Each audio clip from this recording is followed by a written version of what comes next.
ॐ भूर्भुवस्सुवः तत्सवितुर्वरेण्यं भर्गो देवस्य धीमहि धियो यो नः प्रचोदयात्। ओम परमात्मने नमः।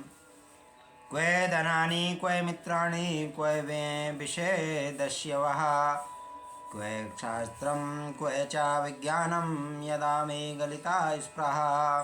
क्वः कहाँ धनानि धन, क्व कहाँ मित्राणि हितचिंतक, क्व में विशदस्यवः विषय रूपी डाकू लुटेरे,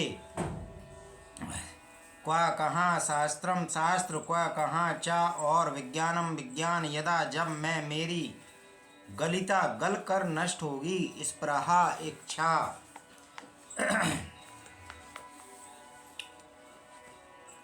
कहाँ धन, कहाँ शुभचिंतक और कहाँ विषय रूपी लुटेरे, कहाँ शास्त्र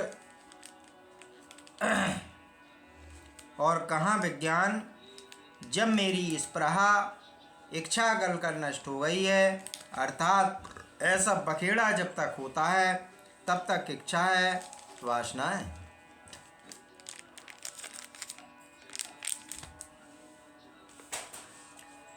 जिस मनुष्य के पास आत्मज्ञान के सुख का अभाव होता है वही मनुष्य शारीरिक तथा मानसिक सुख की प्राप्ति के लिए सांसारिक विषयों की ओर प्रवृत्त होता है। उसे यह भ्रांति होती है कि ये विषय ही उसे सुख प्रदान कर सकते हैं, परंतु ये विषय और इनसे प्राप्त सुख क्षणभंगुर होते हैं।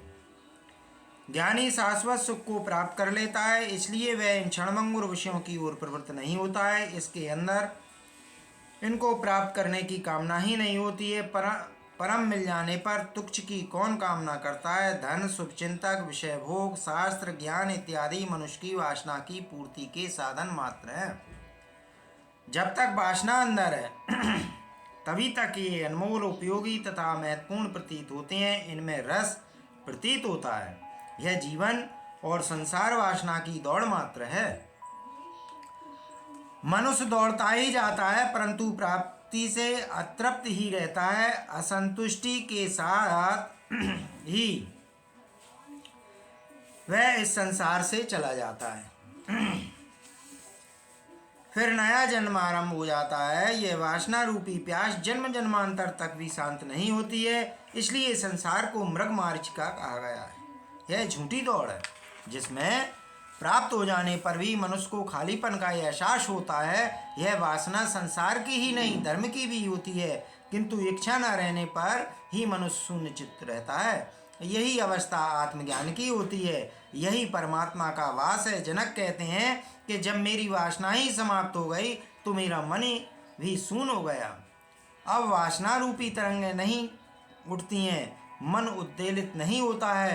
अतएव जब मेरे निमित्त धन, संपत्ति, मित्र, शत्रु, विषय आदि का कोई महत्व नहीं रह गया है, ये सब आत्म तृप्ति हेतु नहीं है, बल्कि केवल मन, शरीर तथा अहंकार की तृप्ति के लिए थे, जिनके कारण ही मैं अब तक आत्मा के सुख से वंचित रहा। इन विषयों ने ही चोर की भांति मेरी आत्मा को चुराया है। अब मैं उसे फिर से पा करके सुखी हूँ।